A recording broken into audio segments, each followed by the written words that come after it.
Hello everyone, আমি তো নিয়ে এলাম তোমাদের সামনে আবারও একটা নিউ ব্লগ। তো চলো পুরো ভিডিওটা স্কিপ না করে প্রথম থেকে শেষ পর্যন্ত দেখো, আশা করি তোমাদের ভালো লাগবে। তো দেখো, সেই দিন ছিল সোমবার, তারিখটা ছিল 5 তারিখ। তো টাইমটা আমি বলে দিলাম কারণ আমার দিদির ঘরের পুজো আছে, তো আমরা যাব। তো সকাল সকাল আমরা ব্রেকফাস্ট কমপ্লিট করে এখানে চা বসিয়ে দিয়েছি। তো চা খাবো, চা খাওয়ার পর এখানে সবজি কেটে নিয়েছি। তো সেই দিন কি রান্না করব সেটা আমি তোমাদের দেখিয়ে দিই। এটা হচ্ছে সোমবার দিনের কথা, তো বলে দিলাম। তারিখটা ছিল 5 তারিখ। তো সেই দিন আমাদের দেখো লাঞ্চে ছিল ভেন্ডি আলু পোস্ত, আর এখানে মুসুর ডাল আগে থেকে ভিজিয়ে রেখেছিলাম, মুসুর ডালের বড়া হবে। আর এখানে সজনে ডাঁটা আলু কেটে রেখেছি, এটা হচ্ছে ডালের বড়া দিয়ে, এটা একটা রসা ঝালের মতো হবে। আর ভেন্ডি আলু পোস্ত হবে, আর ডালের বড়ার রসা ঝাল হবে, আর একটা হবে মানে গাঁদাল পাতার বড়া। তো এটা দেখো, এটা কী আম বলো দেখি, কাঁচা মেটে আম বাড়িতে ছিল, মানে আমার দিদিভাই ঘরের গাছে, তাই জন্য নিয়ে এসেছিলো, ওইটা কেটেছি আজকে খাবো বলে। তো দেখো এখানে গাছ থেকে গাঁদাল পাতা তুলে এনেছি, ধুয়ে ফ্রেশ করে ধুয়ে নিয়েছি, কুচানো হয়নি, কুচিয়ে এটা হচ্ছে ডালের বড়া দিয়ে, মানে ডাল বাটা দিয়ে এখানে বড়া করা হবে। এই যে ডাল বেটে নিয়েছি আমি এখানে দেখো গ্রাইন্ডারে, তো ভালো করে এখানে গ্রেট করা হয়ে গেছে। আর পাতাটাকে আমি কুচি করে নেব, তার আগে এখানে দেখো ভেন্ডি আলু পোস্ত কিন্তু এখানে রেডি হয়ে গেছে, মানে হয়েও গেছে, এখানে আলু ভেন্ডি সেদ্ধ হয়ে গেছে। জাস্ট এটাকে নামিয়ে দেব। তারপরে দেখো এখানে বড়া, মানে ডালের বড়াও তৈরি করে নিয়েছি, এটা হচ্ছে ওই যে রসা ঝালের মধ্যে ডুবিয়ে দেব লাস্টে। আর ডাঁটা আর সজনে ডাঁটা আর একটু আলু পটলটা একটু সেদ্ধ হয়ে গেলে ডালের বড়াগুলো লাস্টে দিয়ে দেবো, দিয়ে নামিয়ে দেবো। তো সেদিনকার সোমবারের লাঞ্চ মেনুটা এটাই ছিল। তো দেখো আমার ভেন্ডি আলু পোস্তটা কমপ্লিট হয়ে গেছে। আর এখানে ওই যে গাঁদাল পাতা বলেছিলাম, গাছ থেকেই তোলা হয়েছে, মানে আমার ঘরের গাছেই হয়েছিল, তোমরা অনেকেই নাম শুনেছো, গাঁদাল পাতা, তার বড়া হয়েছে। তো চলো একটুখানি রেস্ট নিয়ে আমরা বেরিয়ে পড়লাম সন্ধ্যে 6টার দিকে, দিদির বাড়িতে যাচ্ছি। তো বাইকে করেই যাচ্ছি, সোজা এই যে পৌঁছেও গেলাম দিদির বাড়িতে। এখানে পুজো আরম্ভ হয়ে গেছে, পুজো আরম্ভ হয়নি, এখানে সাজানো চলছে এখনও, বামুন ঠাকুর গাছ করছেন, সব কিছু আয়োজন করছেন। তো মায়ের মুখটা একটু দেখিয়ে দিয়ে তোমাদেরকে, দেখো খুব সুন্দর হয়েছে প্রতিমা, খুব দারুণ হয়েছে। তো এখানে সব কিছু এখনও আয়োজন চলছে, এখনও পুজো আরম্ভ হয়নি, আমরা একটু পরে বেরাবো ঘর তুলতে। তো পুরো ডেকোরেশনটা আমরা তোমাদের দেখিয়ে দিলাম, খুব সুন্দর। তারপরে দেখো এটা হচ্ছে আমার দিদির বাড়ি। তো বাড়িটা প্রথমে দেখাচ্ছিলাম, আমরা তখন এসেছি সবে, বললাম যে দেখাই, প্রথমে মায়ের মুখটা দেখালাম, তারপরে তুমি ভিতরে ঢুকছি আমরা বাড়ির ভিতরে। তো বাড়িটাও একটুখানি ক্যামেরা করে নিয়েছি।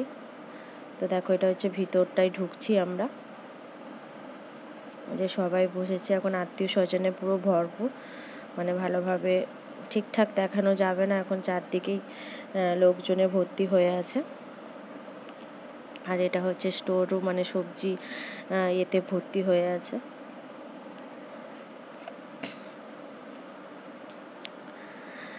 তো চলো তারপরে আমরা বেরিয়ে পড়বো মানে ঘর তুলতে।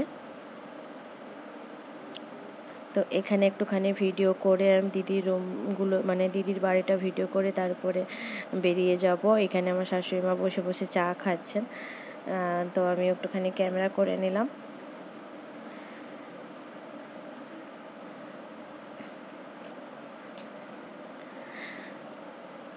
তো চা খেয়ে নিয়েছি আমরা, একটুখানি এসে টিফিনও করেছি। তো তারপরে আমরা বেরাবো ওই 8টা, সাড়ে 8টা নাগাদ এরকম টাইমেই আমরা বেরাবো জল তুলতে, মানে ঘাটে যাব। তো তারপরে দেখো এখানে এটা হচ্ছে ছাদ, দিদির ঘরের ছাদটা। তো মানে উপরে অন্ধকার ছিল, তো পুরোটা দেখাতে পারিনি, আমি একটুখানি উঠেছিলাম।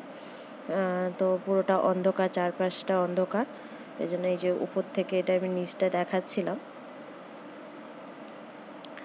তো তারপরে আমি নিচে চলে এসেছি, নিচে চলে আসার পর এখানে তো দেখানো যাবে না পুরোপুরি, এই যে সব একটু লাইট জ্বলছে। তো এই যে আমার মানে শ্বশুরমশাই, বাবা, তারপরে আমার নিজের বাবা, আমার শাশুড়ি মা সব বসেছেন এখানে, মানে পুজো মণ্ডপে। ওনারা যখন বসেছেন আমিও একটুখানি ক্যামেরা করে দিলাম। দেখো আমার দু বাবা বসে আছেন আর এখানে আমার শাশুড়ি মা বসে আছেন।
ঘর তুলতে এসেছে এখানে মায়ের মন্দিরে চলে এসেছি। এটা হচ্ছে কালী মায়ের মন্দির।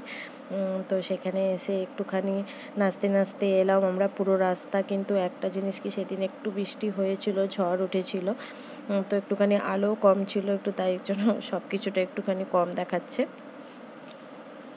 এই যে এখানে আমার জামাইবাবু এখানে জল তুলছে, এখানে পুজো হচ্ছে ঘাটে। তারপরে বাচ্চারা এখানে ঝুরঝুরি বাতি সব কিছু বোম ফাটিয়ে ফাটিয়ে আমরা বাড়ির দিকে আবার চলে আসছি। এই যে এসে গেছি আমরা বাড়িতে, তারপরে দিদির বাড়িতেই আবার চলে এসেছি জল তুলে এসে। এখানে আমার দিদি আর আমার জামাইবাবু বসেও পড়েছে এখানে পুজোতে।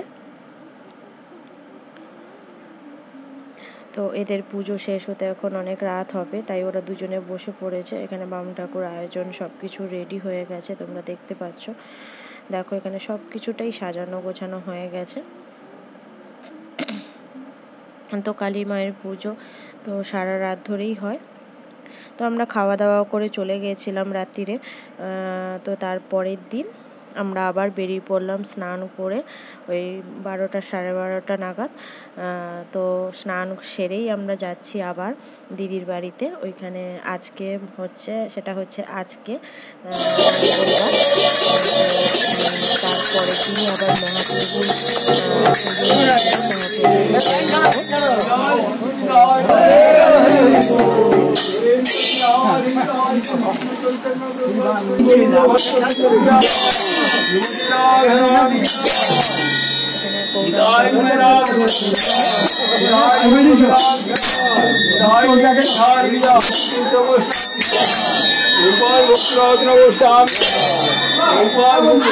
ঠিক পরের দিনই গৌরাঙ্গ আর মহাপ্রভুর পুজো হয়েছে, আর এখানে মহাপ্রভুর পুজো চলছে। তারপরে এখানে দেখো এখানে মানে সব কিছু খাবার ডেকোরেশন পুরো রেডি হয়ে আছে। দেখো কত রকম, প্রায় 14-15 রকমের আইটেম হয়েছে এখানে খাবারের।